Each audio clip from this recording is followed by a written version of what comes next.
computer. That's a better idea. That's all right with everybody. We record this. Now that it is done, I ask like shutting the gate after the horse gets out. Good morning, Carolyn. Hi. Hi. You can unmute. Yeah, I think we're even if we talk over each other, Hi. what the heck, This right? meeting is being recorded. Ah, there it is. Yeah. Okay. All right. Hi, everybody. Hi. So, Can we get this bigger? Here? Yeah. move my Ah, status. Thank you. wow. There we go. There. I'm going to see Caroline tomorrow. You Yay. are. Oh, how fun. Yay. We're looking forward So to it. excited, Ava. How long do you get to stay? I'm gonna stay from Monday to Wednesday night, and then on Wednesday night I'm driving to Palm Springs to see my mother-in-law. Perfect. So all Monday, all Tuesday, all Wednesday. Yeah, we're gonna play. And I got you on Friday, I believe, right? We're hooking up on Friday. Yeah. Well, That's I'm just gonna send, a little no, I'm gonna- reminder. I know I'm gonna send you a text that the plans have changed. They have changed? Yes, because now I'm staying until the 21st in Palm Springs. I'm not coming back on the 20th. Okay, we'll talk. Yeah, I send you a Okay, text. it's good to let me know these change of plans on occasion. But In advance. This time is not going to be an hour before. yeah. All right. Well, so I thought of a couple of things that might be fun to poke around in today. But oh, perfect timing, Dana. I was just launching into this and I thought, perfect, there you are. So in keeping with tomorrow, let's see here, hold on. I thought I would read a little quote from St. Patrick, because tomorrow is St. Patrick's Day. And I actually didn't really ever know that he quoted anything. And I was raised Catholic, so I'm and Irish, but I don't remember any St. Patrick quotes.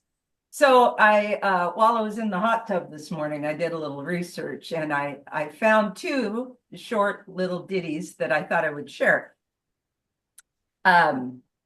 This one says, I arise today through the strength of heaven, light of sun, brilliance of moon, splendor of fire, speed of lightning, swiftness of wind, depth of sea, and firmness of rock. Thank you. Then this one, just because it made me giggle. Never trust a dog to watch your food. It's true. So from the wise words of St. Patrick, I wish you all happy St. Patrick's Day. I was actually, my father told me way too much about the fact that I was actually conceived on St. Patrick's Day.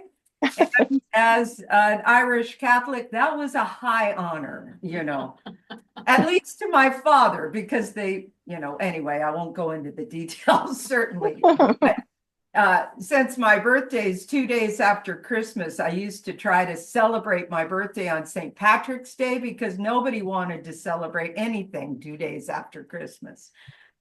So that's my St. Patrick's spiel.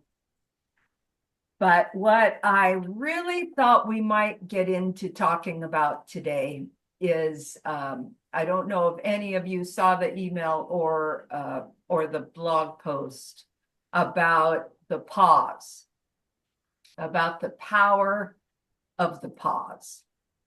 And, this has been something that has really come into play for me, especially with my horse. Most especially with Grace, more than ever before. But of course, Grace teaches me about life. And so everything that I grasp and I gain in her, I mean, to sound a little grandiose, but I really mean it, divine presence is so applicable in every single thing that happens when I come out of the barn. And I don't know about anybody else, but does the world seem to be on fast forward right now? I mean, do you just feel like it's like a snowball headed to hell and you just can't grab it? It's just getting away with us. And so I was reflecting in the idea of talking about the pause today, about the times in my life where that was the most significant practice that I've known, and also why. Why was it significant? And so in short terms, you know, we know in conversations, you know, Magnus is here to stand as testimony. Now I'm not just talking about my relationship. He's here to back it up that I'm not telling stories, you know, but I know this will probably come to a surprise, but, you know, we don't agree on everything. We agree on a lot, but that's probably because of over 13 years, we have given that space to each other to allow that coming together again to happen. And that's also what I do with Grace. And we had a class, Dana and Sue Ellen were in a class yesterday, and I thought about this morning, you guys, because I told the story that Grace struggled with loping, and that I went back to walk, and I went back and I looked at my trot, and Carolyn, boy, she was, you know, she's on the other line with me all the time, and I'm, you know, she's saying, well, you know, oh, let's look at this and let's look at that. So I have, you know, other eyes with me. But I never finished the story. I realized that now, today, after the punchline was, she didn't want to lope, so I didn't lope. And the moral to the story was Magnus's and my motto, I want what you want. Loping was really hard for her for whatever reason. I didn't know, but I knew it was hard. So I didn't lope.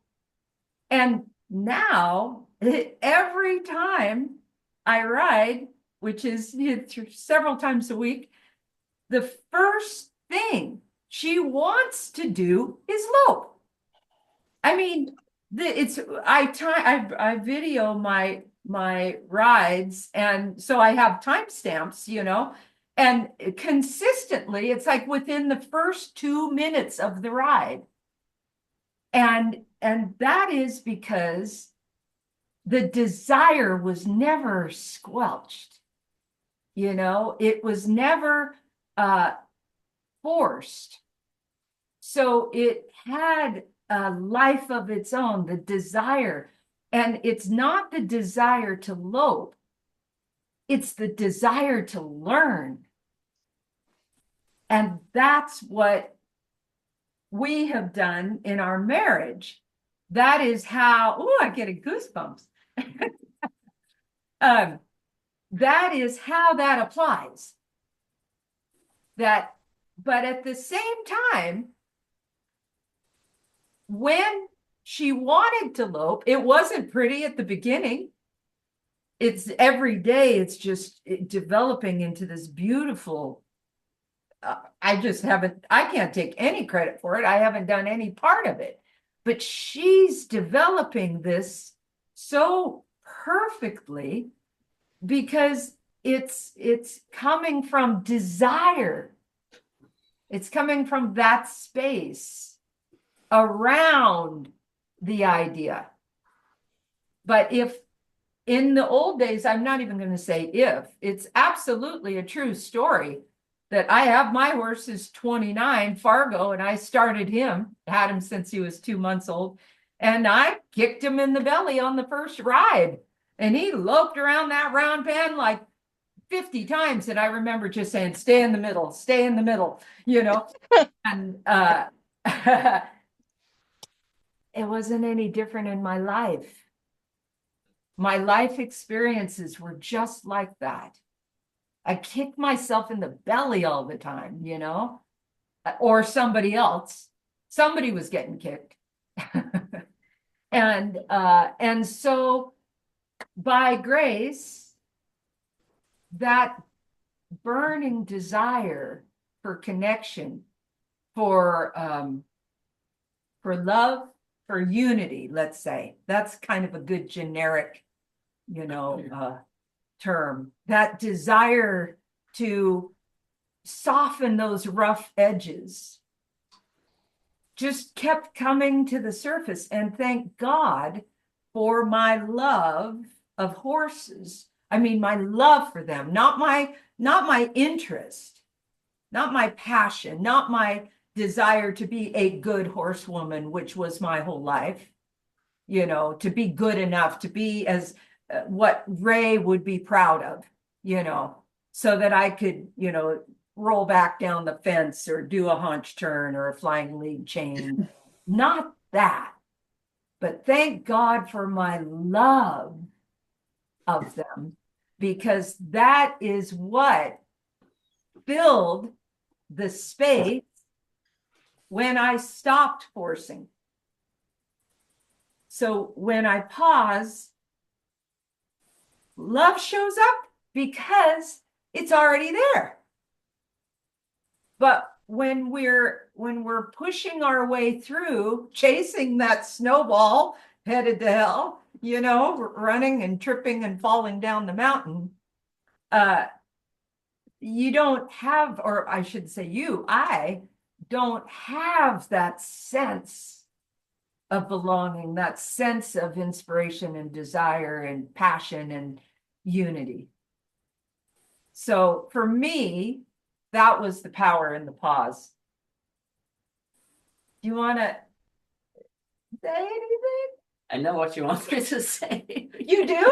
I think Oh, so. I don't even know what I want him to say. So good. I want to hear what I want you to say. Okay. No, because I don't have much relationship with horses, but I do have a relationship with people, or many perhaps.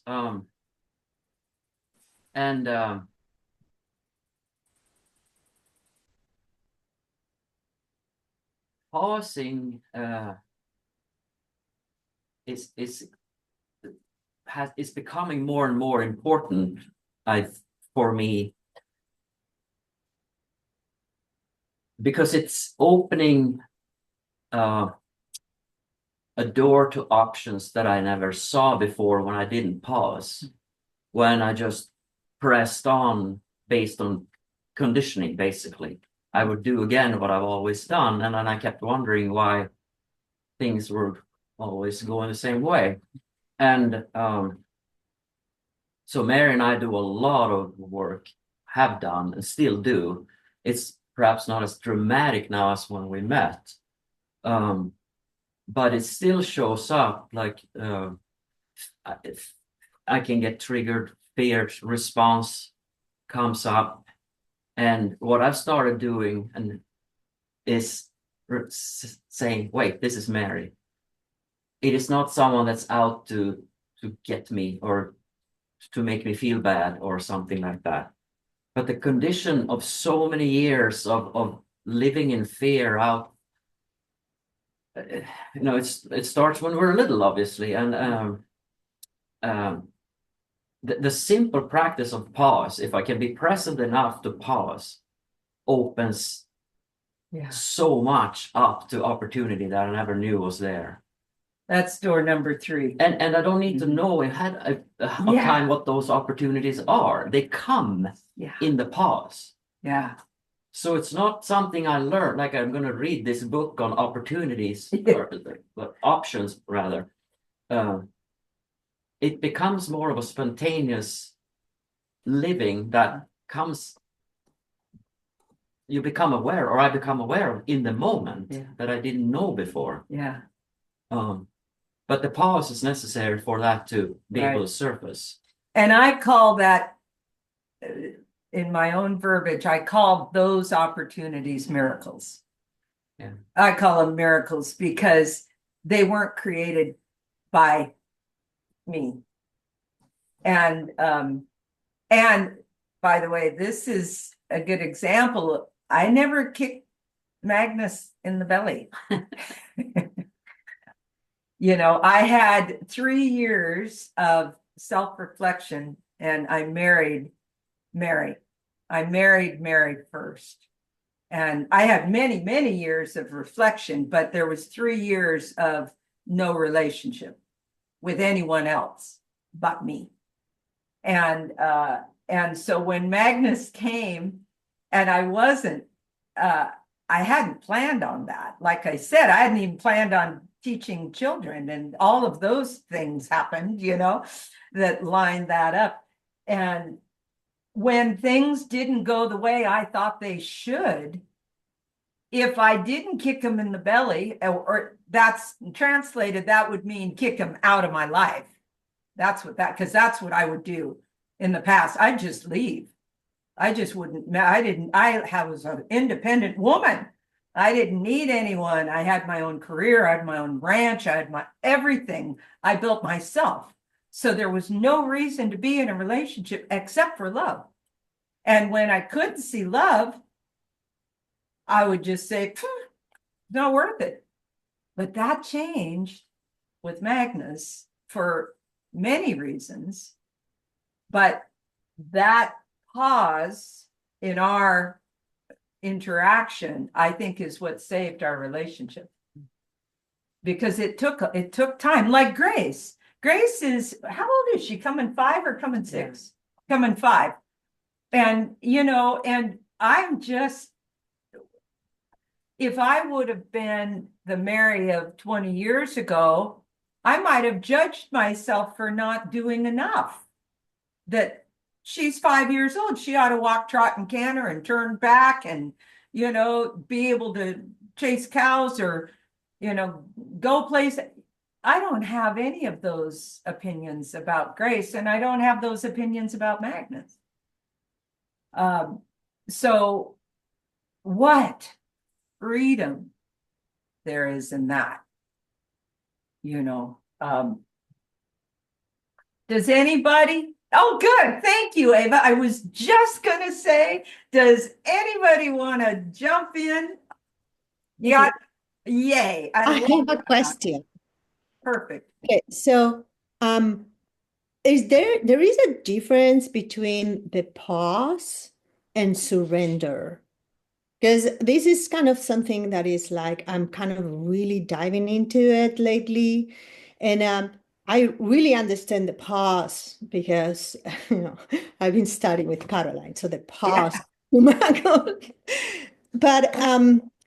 But then the surrender, I feel like especially when I'm fixated with an idea or I'm hitting resistant, and it's not enough the pause. I can pause and kind of take a break. Like the pause, I think, as a break, as a stop breathing. But then that when I engage again, you know, very quickly I fall into that resistance or that fixated idea. And when I really sit down and I really surrender and really I say, okay, like lately it has been, I want my own property. And I've been fixated with that and going to Silo and I have to have it. And then finally I was like, Eva, this is not working. You know, it has been many years. You're not getting your property. you have to really stop that idea. So then I look at what if I don't have it? What is going to happen with me, And then I start seeing around me that I'm totally fine, that I'm totally taken care, that really I don't need it. So then I really, really surrender, and then I move on. And so I'm not fixated. But with the pause and that, I'm doing the pause. That's a really, really good, I mean, that is an acute observation, which I applaud, because without the observation, we can't get to the meat, we can't get in there without looking. And you are an experienced and a brilliant looker, and I love that. And what came to mind for me, and anybody jump in, please feel free. I say it every session I've ever given, and every day almost, nothing leaves its source. That is my number one mantra that I have ever spoken for many, many years. So what does that mean? Nothing leaves its source. When I was hearing you, I was hearing that your mind is on one level and your passion is on another level. And you're passionate, you feel inspired. I relate completely because I bought my own land and it didn't have a house, a building permit, a road, water, power, nothing. I bought 20 acres of blackberries and poison oak. That was it. And in the book I wrote about it, I said, I just wanted a place with a fence, right? But I wasn't specific. So I got a place with a broken down barbed wire fence that I had to pull out. So, but it took, it's like life itself. There's a saying, the farmers don't tug on the shoots, right? Life itself has a process, has an organic motion to it. That's what we were talking about in our relationship, or with Grace, or, that we don't know anything really. We feel things, but we get a little lost when we start to think we know. So when we go, that's the longest 12 inches from your head to your heart, and so it sounds to me like you bounce, like we all do. This, I think every one of us could relate to this, that you bounce back and forth between wanting to make it happen and allowing it to happen. And I did that too. I'm thinking with Grace, God, am I doing a disservice by not loping? Am I not a good person for her? Am I not doing enough? All those questions. But that's just self-doubt. And that lives in the head. And the same, Ava, the story of how we got this place, it almost killed us. I mean, we sold our souls for this because we were in a horrible, horrible real estate deal that I thought we were going to lose everything. And we literally surrendered on this day.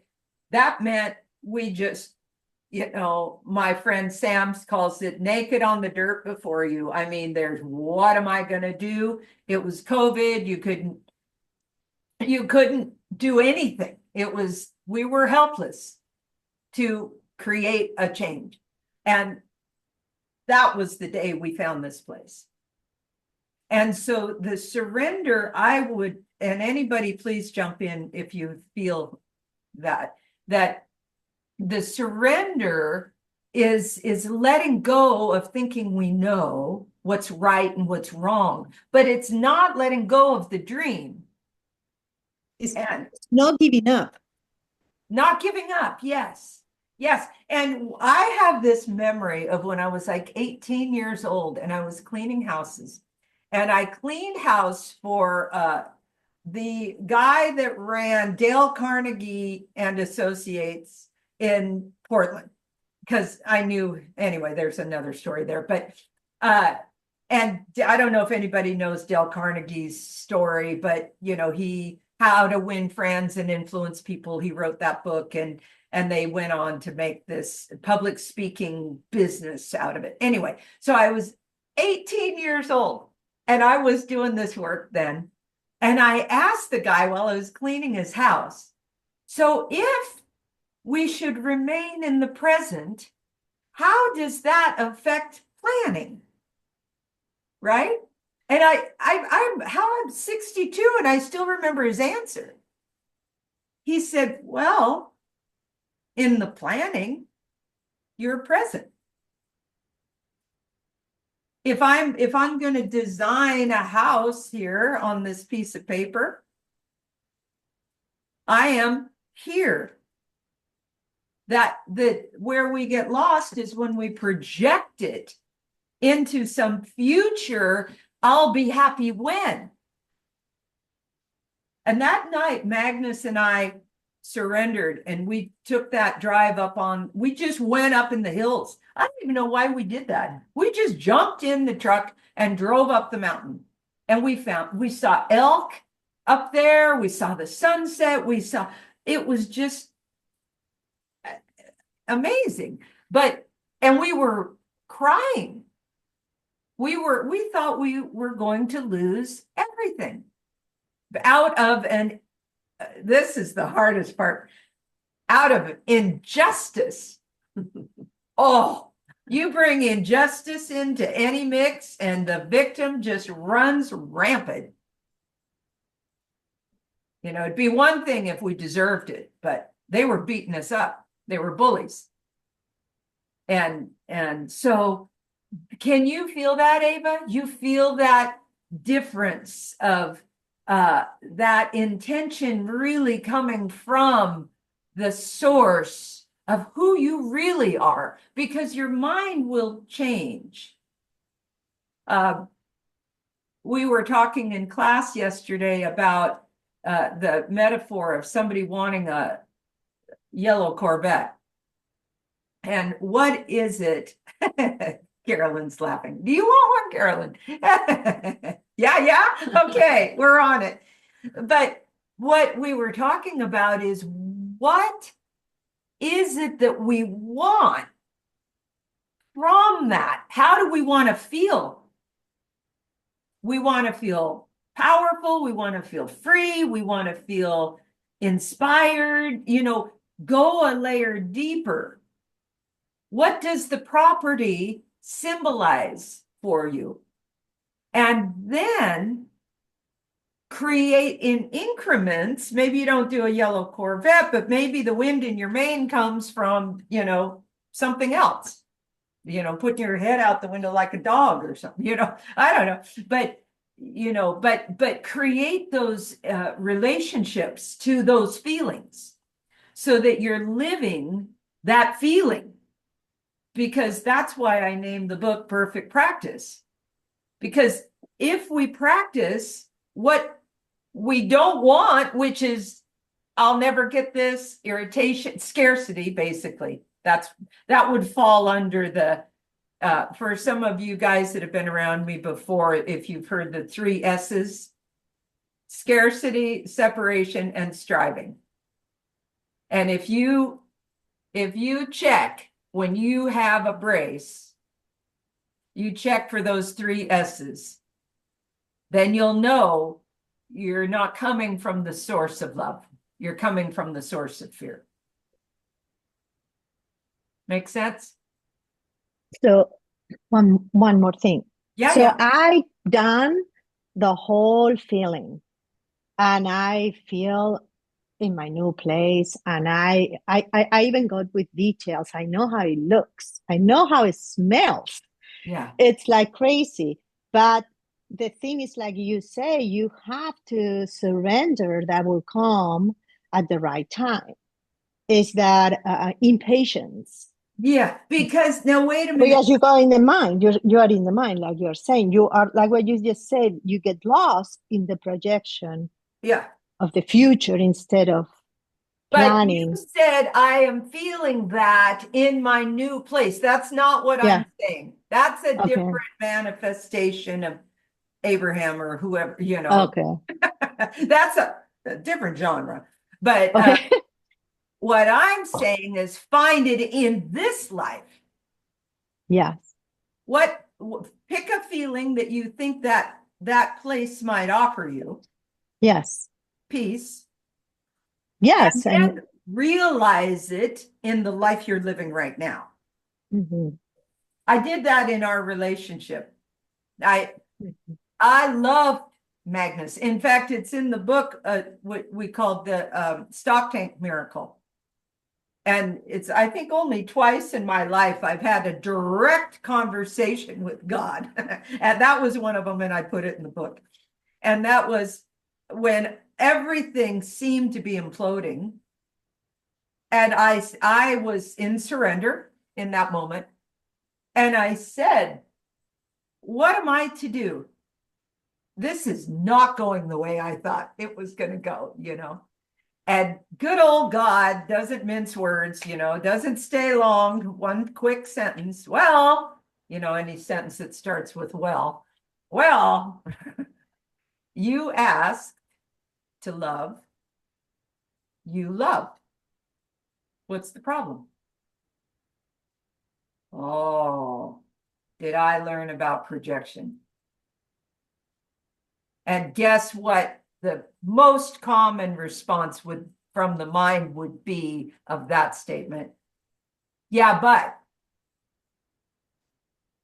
but you don't say, yeah, but to God. Okay. You say, I see. So my path was laid out before me. Love. Here, now, what is. And that is the birth of everything. And it was certainly the birth of our marriage.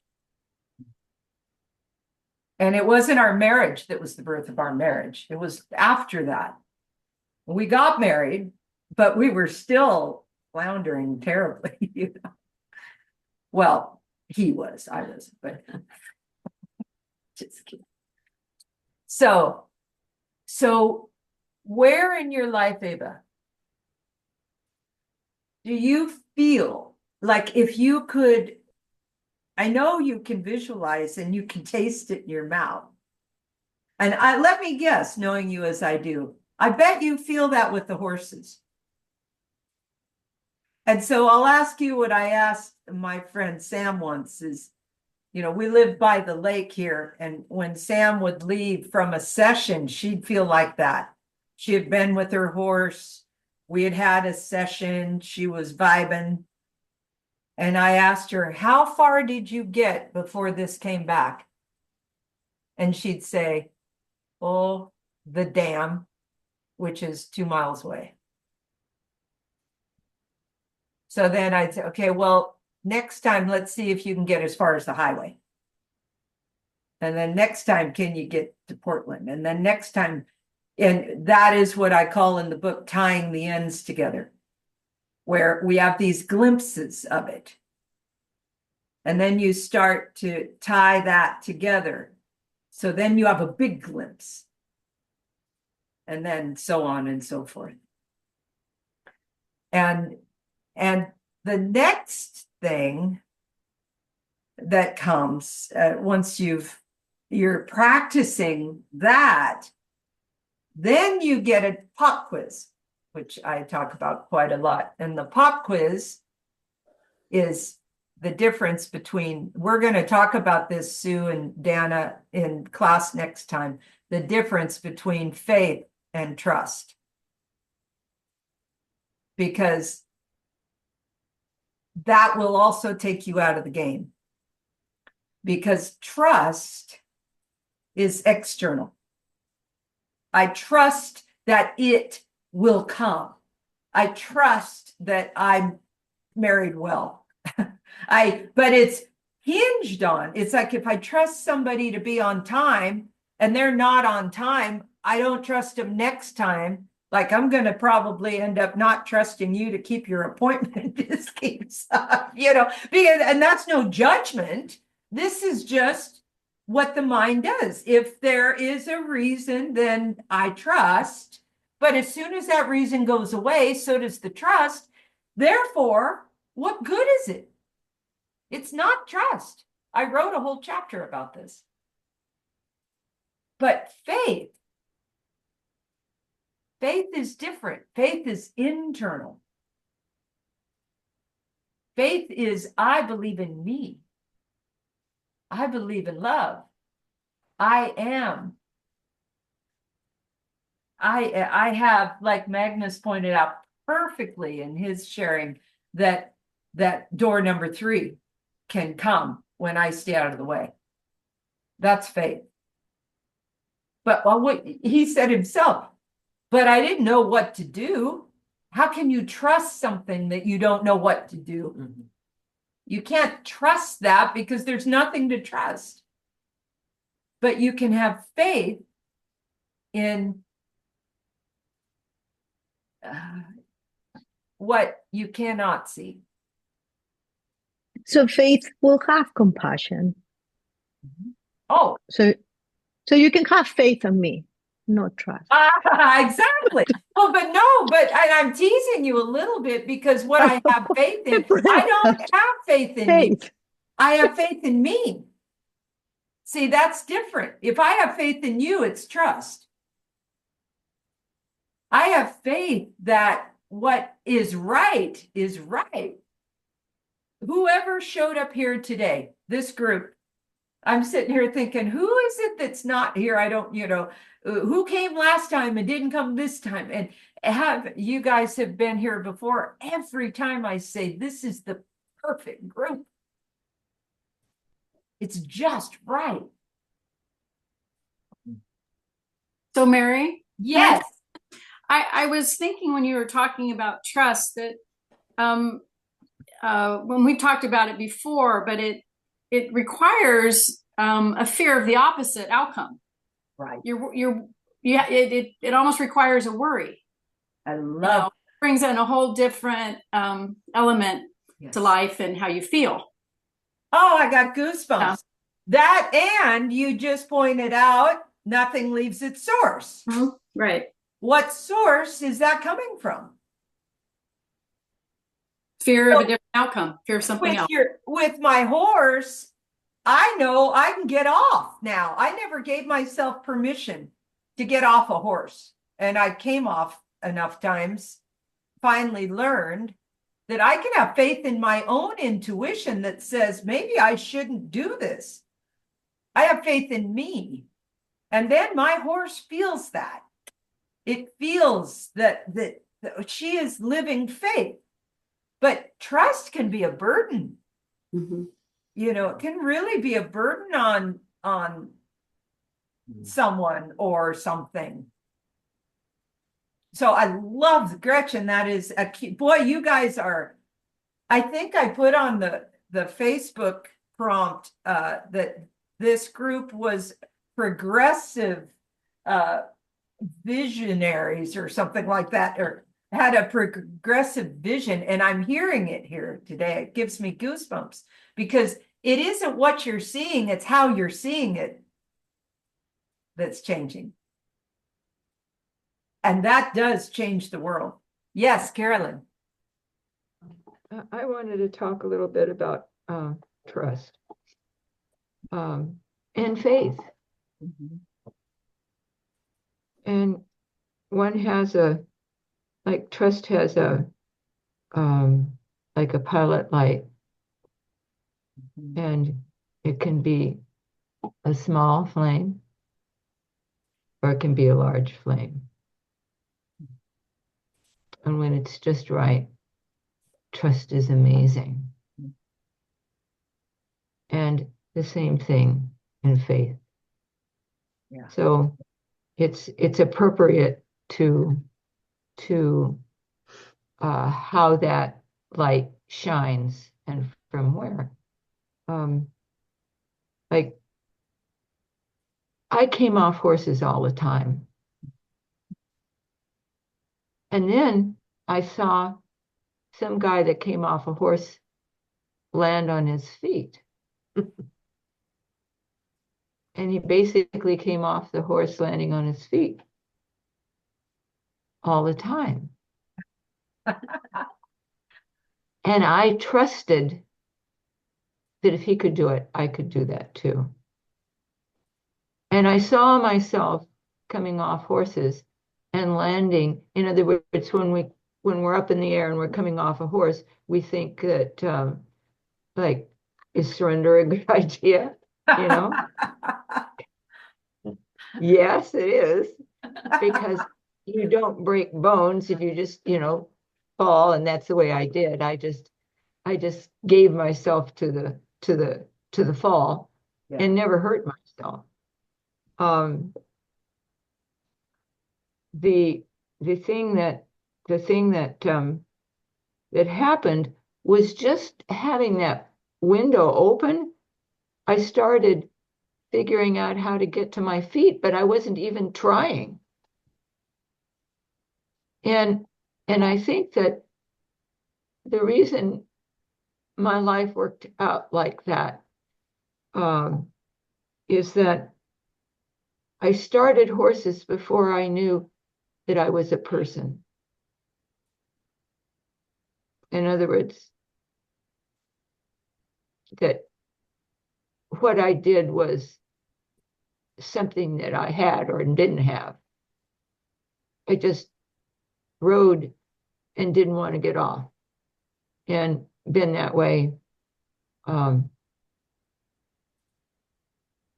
the time. So if we can just manage to use words like trust and the other words to realize there's a place where that works and there's a place it doesn't work, and that's always changing. And we have a pilot light that we can either turn up or turn down.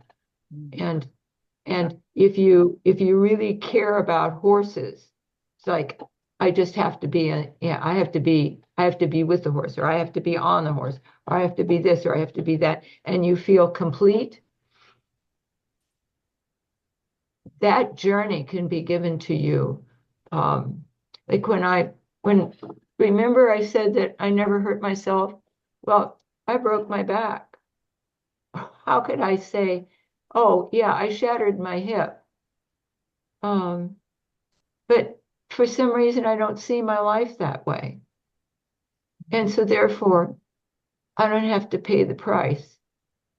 It's weird. I paid the price bitterly. I threw the biggest fit that you could ever imagine, but for some reason, it doesn't stay up in here, because it just keeps on. It keeps on from this passion of why we come here. So getting back to that part of yourself that you're just saying, when I was lying and I couldn't move for a year.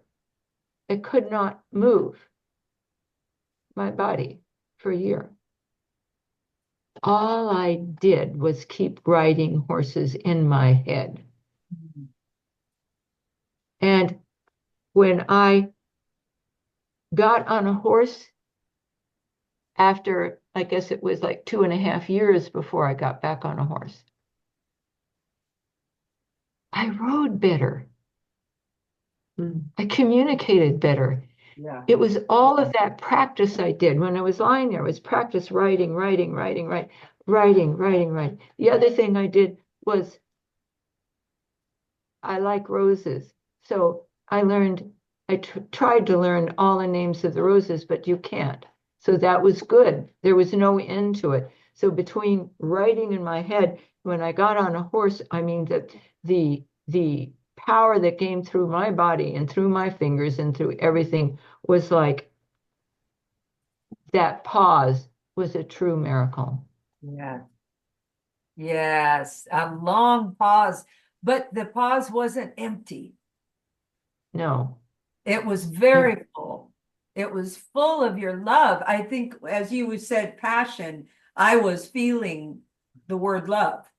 That's what you kept, and perfect. I got goosebumps again 3 times so far. And that's perfect for Ava in that story too, about How do I make hearts?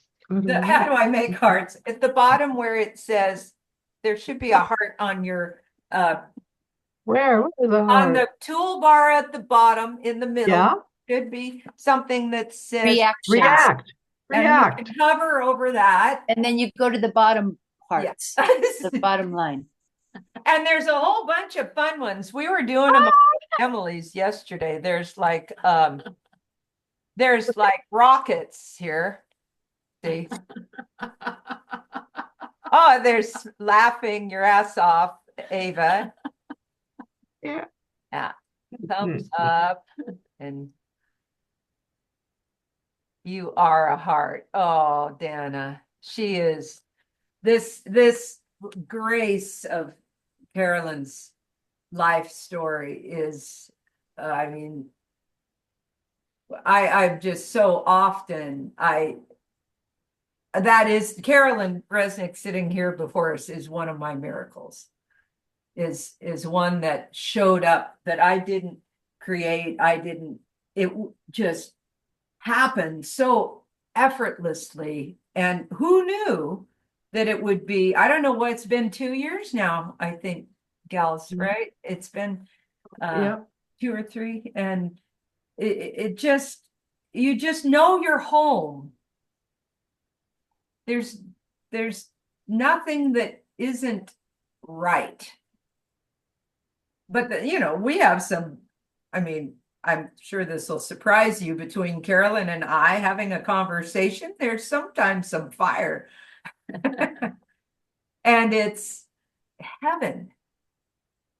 It just makes us better. And I love that story. That was a perfect pause story about a perfect example and a perfect metaphor of how love continued while you were laying on your back. Yes. I mean, that was it. Well, I had this is what's really a big change. I had been on horses at least for 6 to 8 hours a day, sometimes longer, for 7 years without a day off. So just being off a horse was something that I hadn't had as much experience about. Yeah. Because everything that I did was on top of a horse. Yeah. Or the horse being the subject. And here I was with a world that was so not wanted. There's no way to explain that. Yeah. And so it sounds like I had to figure out what I could do that would create more well-being. And it was part using my head, like every parts that I had left of myself, my thoughts, my pain, the fear that was possible that I wasn't going to be able to walk. Yeah. I mean, imagine, much less be in a position to ride with the authority that I enjoy riding from. Mm-hmm. That was so fearful that my mind and my heart wouldn't have anything to do with it. Yeah. Just room for that. No, there's no room. There was just absolutely no room for that concept at all. Yeah, And not enough. I had no idea. I had no idea if I was ever going to ride again. That was a possibility. But the thing is I had all of that time and all of those years of being with horses that I just couldn't stop the thoughts of horses. It couldn't stop. And that was what saved me. I was just horses, horses, horses. And I said, oh, I can dream about writing. I can do this. I can do this. So between the beauty of, like everybody who has read my book knows that the thing that I had mentioned is that my mother gave few lessons, and one was the beauty of a rose. So that took me into really getting into that experience of what the rose meant to me, which was my mother's love. And so therefore, in that position, I could have that from her, whether she's here or gone or whatever. It didn't make any difference. So between that, I didn't look for the future. I just looked for the moment, which was very suffering, because if you can think about going over here, going over there, but I couldn't. I was just, there. And I would have people say to me, well, until you can wrap yourself around that, Carolyn, that's always going to be a problem. And the thing at the time, I absolutely rejected that whole idea. But guess what? It's true. I think of Viktor Frankl's book, A Man's Search for Meaning. And when he was, I use it a lot. I bring it up frequently, but, he was in the German concentration camp and had lost his pregnant wife and both his parents to the gas. And he found what you're describing while in the frozen ditch, being strapped and starving and being tortured and working in the icy ditch. And he found love, and he found his wife and his parents, and in him. It was in him. And at that moment he spoke. Do you need to go, Sue? Yeah. Okay, honey. No worries. Thank you for joining us. See you in 2. Okay. Bye-bye. And that was so powerful that to me, it really stuck with me. That's why I keep bringing it up in as an example, because I can't imagine, when you lost everything and you're physically compromised in that state. And that's what I was feeling about your story too. Yeah, that'd be great. So there's a lot of power in that. Yes, Ava. Is that source that you talk always? What's that? It's like that, being in the source, like Yes. nothing. That's it. Yes. Yeah, that's the source of all existence, not our existence, where we keep thinking in terms of my life, me, this, and it's nothing wrong with it. I'm not picking on anybody, but life as a whole, as the source that creates, almost 8 billion just humans on the planet. And then we have, if you look at the ocean, you look there, I remember Wayne Dyer talking about the fish that had the hands coming out of their nose, and all these creatures that we never even know exist. And then there's the flying creatures, and there's just the forest. You walk through the forest and you see how much life there is. There's just, you can smell it, you can taste it, you can feel it, and when you really stop, or I'm not you, but I stop being so the self is all of that. And Mary, the individual, it's like if you picture one cell in your body. Well, I don't know how many cells we have, but I mean, unmeasurable cells, and they're regenerating all the time. And one cell in our body is not the body, but it's not separate from the body. And it's an intricate, necessary element of it that, without one part, we wouldn't be this.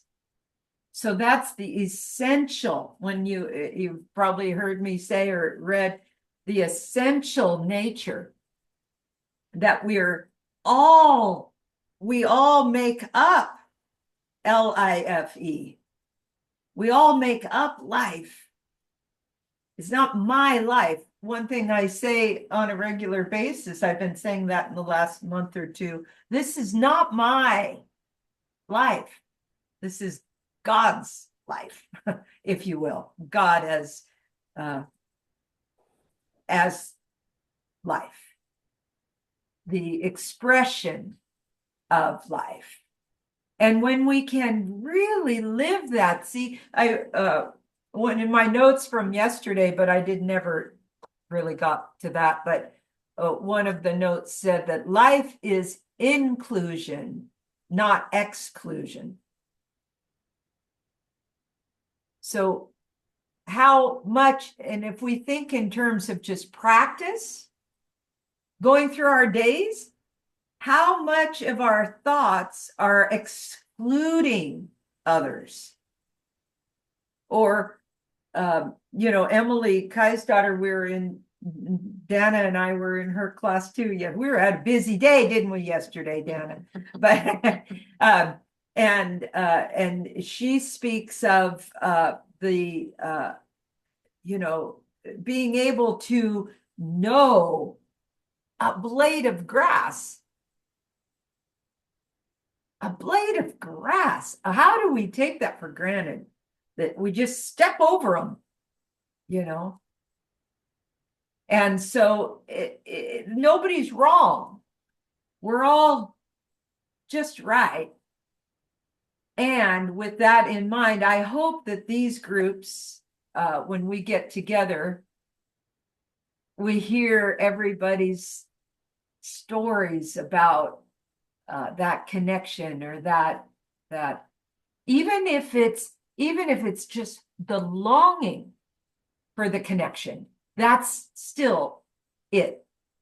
The longing for your place, that we understand that. I looked for this place for 11 years. Where I was living before was for sale when I met Magnus. And we ended up getting married there under the 400-year-old oak. We stayed as long as it's not our life. We weren't going to just kick it in the belly, but we nurtured that. And so that is what I hope these groups will inspire, is that greater inclusive, keep bringing it in, to feeling it, tasting it, smelling it, living it, talking about it, sharing it. And I feel that then that's when, that's how it moves. That's what Emily was saying yesterday too, about sharing the laws of the Hashemite horses, that's how it travels. So you share it, you share that with others. Yeah, and I think just when you said that, I used to go to a lot of groups many years ago. I was very active in the 12-step program. And one thing that the group, which was brand new to me at the time, really helped with was to see myself in other people, that we want the same, we all want to have some happiness, and not, it's pretty when you reflect more, when I reflect more and more, and it is so important for my quality of life to see that similarity. It's again just how I see, like Carolyn was talking about, that it makes, you can't really put words on the importance of what that can bring, to your life experience. Yeah. For free. For free. and No charge. And then we don't need to force outcomes and changes, and it also helps me to stay in that space of looking at other people. Typically other people is the problem. Like, if it wasn't for them, they said that, they think this way and that. So people really, for me, has always been like the kind of the barometer that tells me where am I at in my own life. And when I can begin to see the similarities, and first of all, look how that person is dressed, and oh my God, their hairdo, and then they start talking, and I hear them. I recognize that all they want is what I want. That it's so easy to get hung up on the differences that we perceive, but those are not real, and that we have that option to see. And I think when I spoke earlier and I talked about the pause, but it's not just pausing and letting the mind run rampant. Right. It's something else, and I don't know if I can explain it necessarily, but I think we've hit on it a few times here, that's where that can come in, and I can look on life differently. Maybe it's like space. To consider it like I've heard one of the teachers talk about that the space in this room is also the space outside. The space is everywhere. And then we have these boxes that we put around it.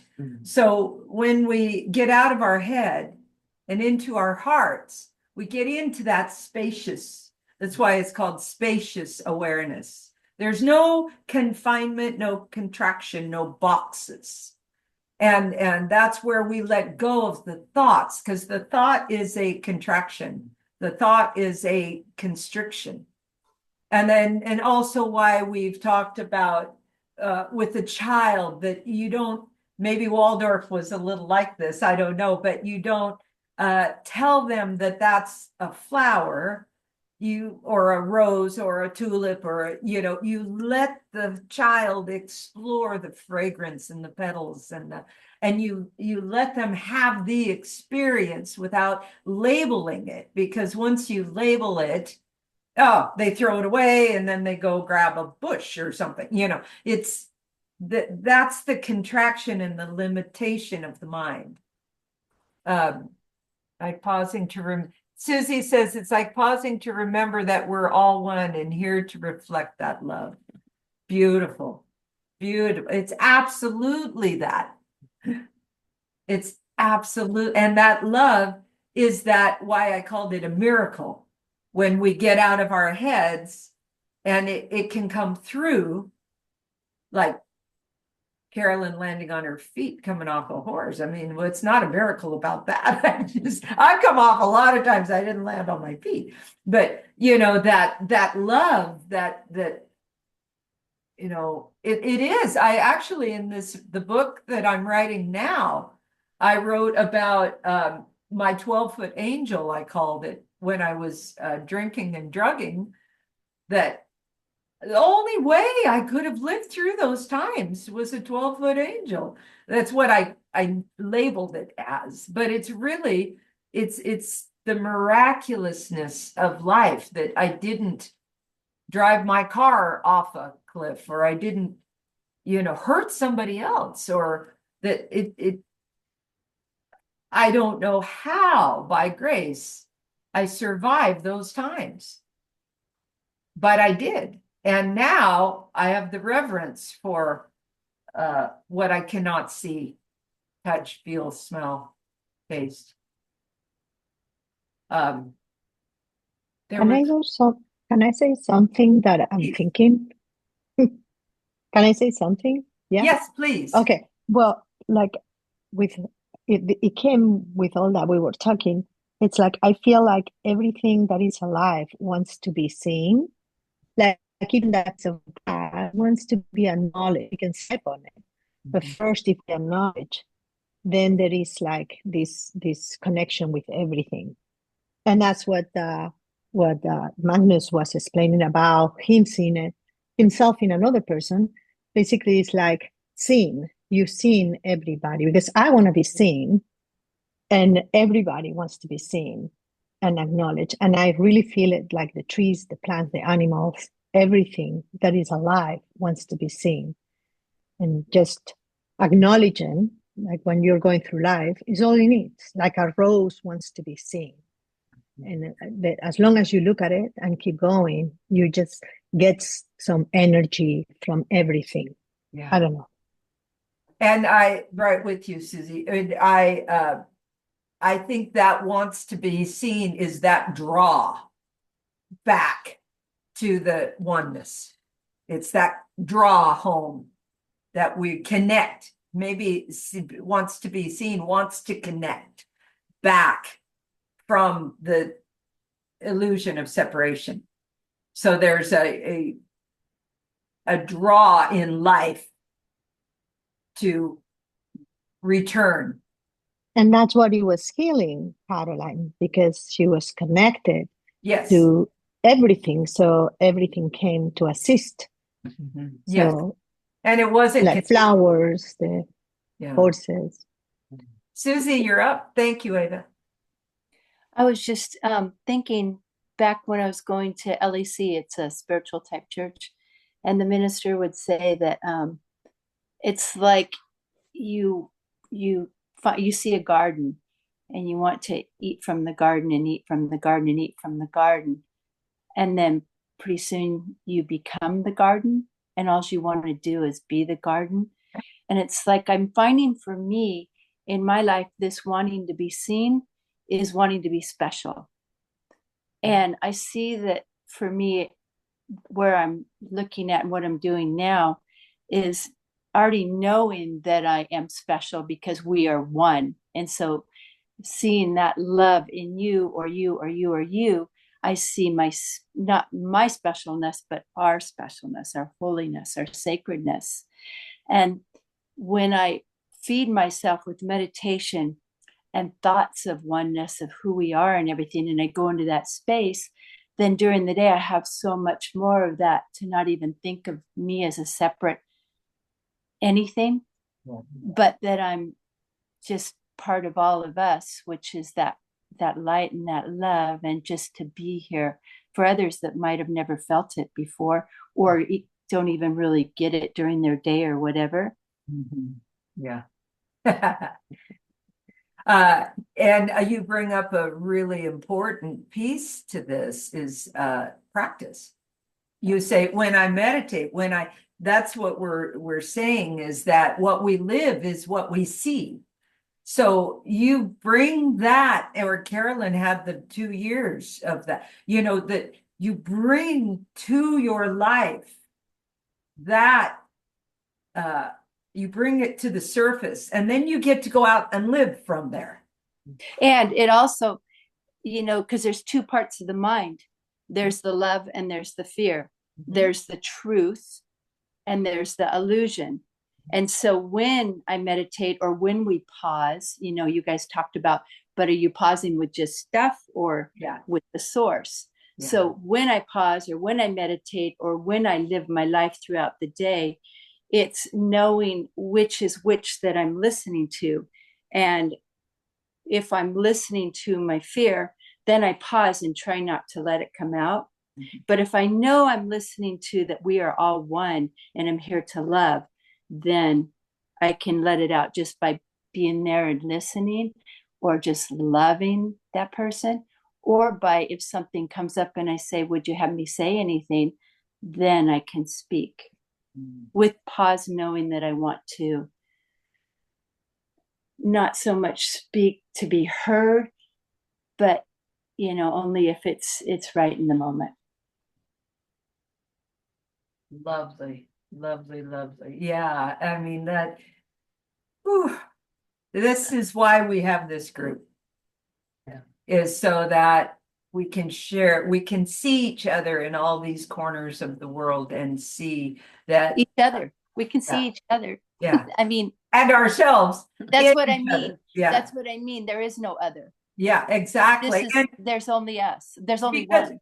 we're all feeling I said this yesterday in Emily's class that she had, I don't know how many, but the screen was full of heads. And I watched them and everybody nods. Yes. And yes, yes, there's this acknowledgement. And you could talk to any culture, any religion, any philosophy, though when it is coming from that source, people are nodding yes because of the recognition within themselves of that. And that's what it's all about. And that's what's needed and necessary in order to feel whole. And the power of sharing. That's so important. I was thinking as Magnus was sharing today about the pause and knowing him as I do. And I thought, and Magnus is practiced throughout his life being introverted. So the pause is a very good example because being introverted might come from fear of saying. So there might be a pause, just like you're saying. It can come from a fear of not wanting to say the wrong thing, or it can come from a comfort of allowing that space. I mean, we've had dinner parties where, especially early on, Magnus would sit at the table and barely speak. And of course, me. But I always felt he was so engaged. There was never it wasn't like he was looking over his shoulder, when's this going to end? He was totally, and I felt that. It didn't require words. And that really has, I think, we always say between the two of us, we're a perfect person. If he brings me down, I bring him, and we, level out a little bit. But well, lovely friends, gosh, as always, your time and attention and your presence here is the greatest gift that I can imagine.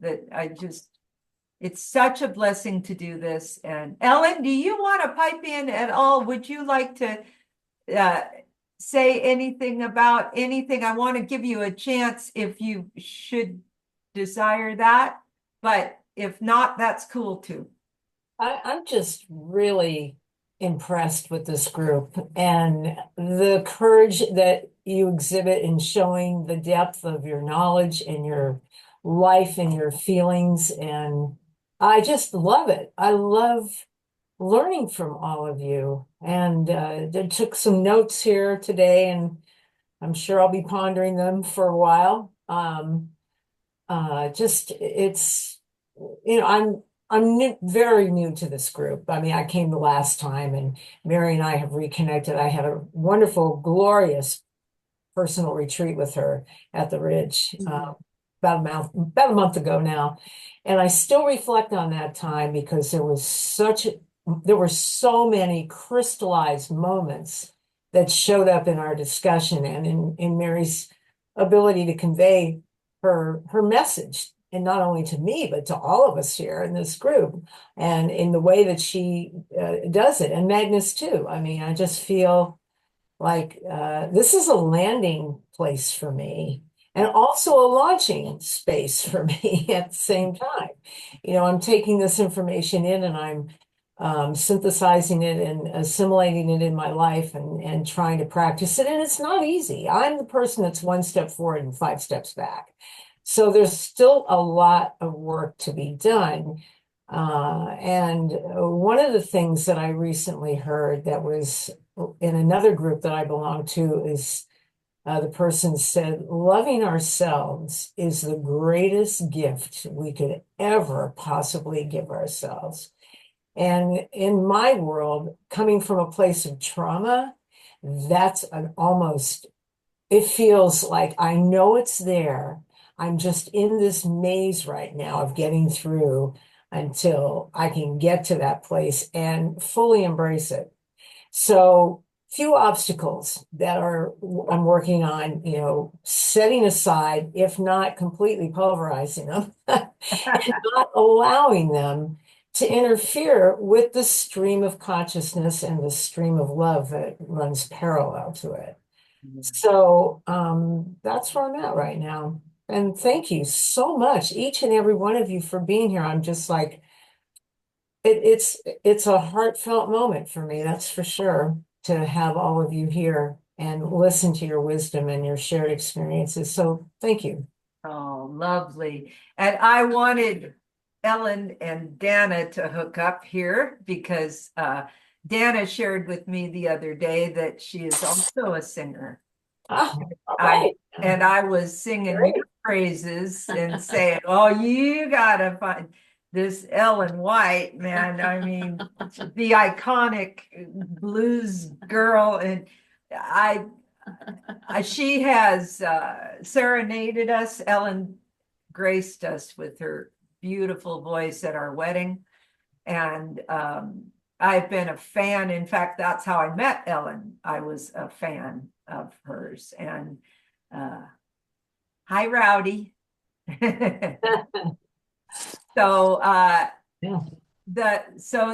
like to connect those dots a little for you guys. And Dana, is it okay if I share, or would you like to share just a moment with us about, she shared that you studied some opera?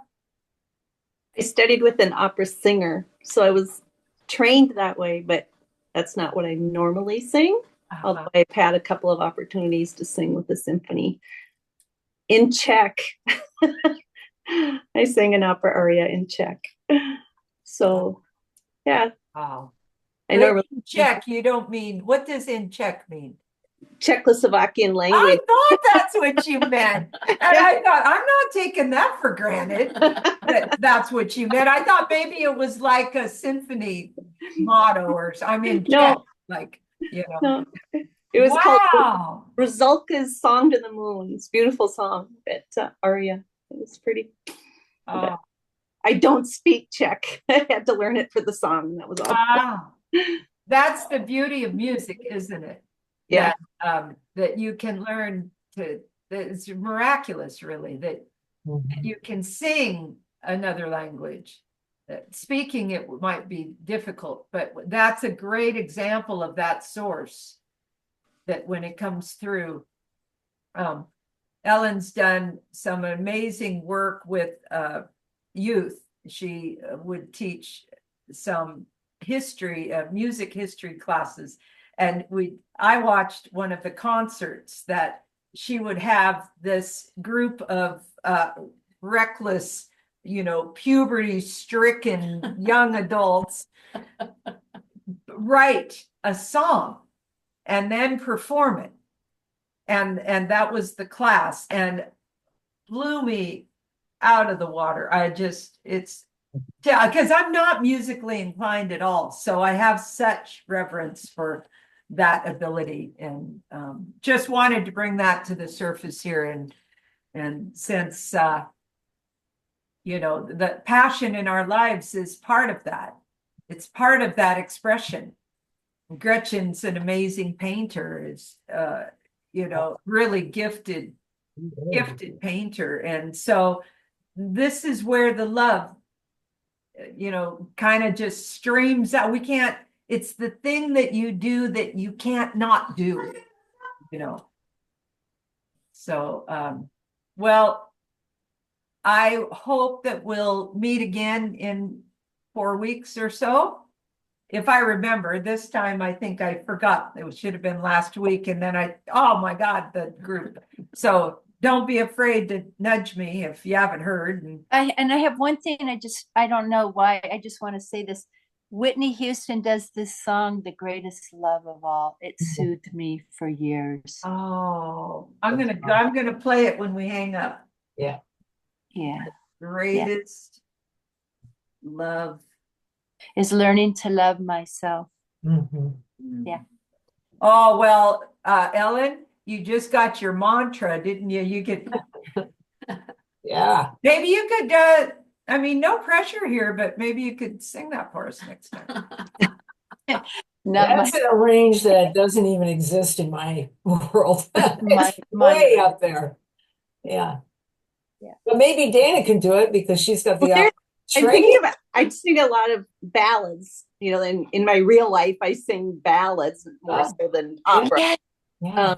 Celine Dion did a song, and it's an old song. It's not the one that she was written for her, but Nature Boy. Have you ever heard the song Nature Boy? That's a beautiful song. That has a great message, and that's what was coming to my mind with this conversation. Yeah, yeah. Oh, The greatest thing we'll ever learn is to love and be loved. yes. I know that one. Yeah, that's a good Susie can sing too. I think we have a chorus forming here. Yeah, of course. Well, fine. Yeah. and another What's the thing I name? want to throw out to the group is I just found this other day. Can you see that? Says, It's Muscle of Christ. All The you music of Oh, the Christ, music. Volume 1. Russell. Ruskin is her name. I would gather she's never had a voice lesson, but don't mind that. She's really just so humble that she sings. But she's got like 270 songs or something like that, and it's all about love. And it says Christ, but the Christ is the inner being in each of us that is spirit, that is who is guiding us. So it's not like, you know, like Jesus Christ, although he lives, that's the spirit of Christ, but it's in each and every one of us. And this woman here who I found, wow. And I listened to her songs, and it's just like, it just takes you into that space of that spirit love of who we are. Could you just give us her name again? Yeah, her name is Ruskin, Ruskin. I'm sorry. Let's take that back. That's the name of that. Okay. Her name is Resta, and her last name is Burnham.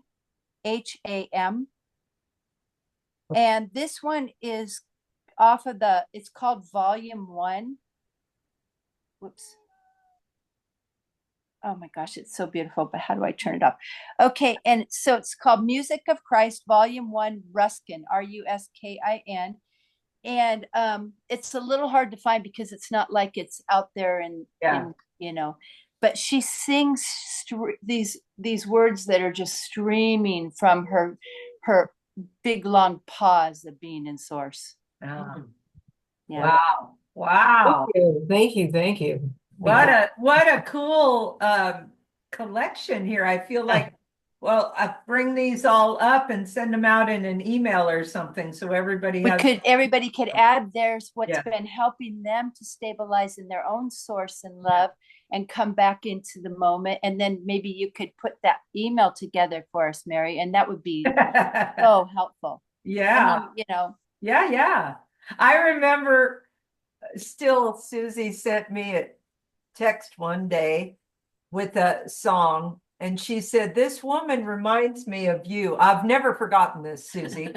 And I'm like, oh, okay. So I open up it was a music video.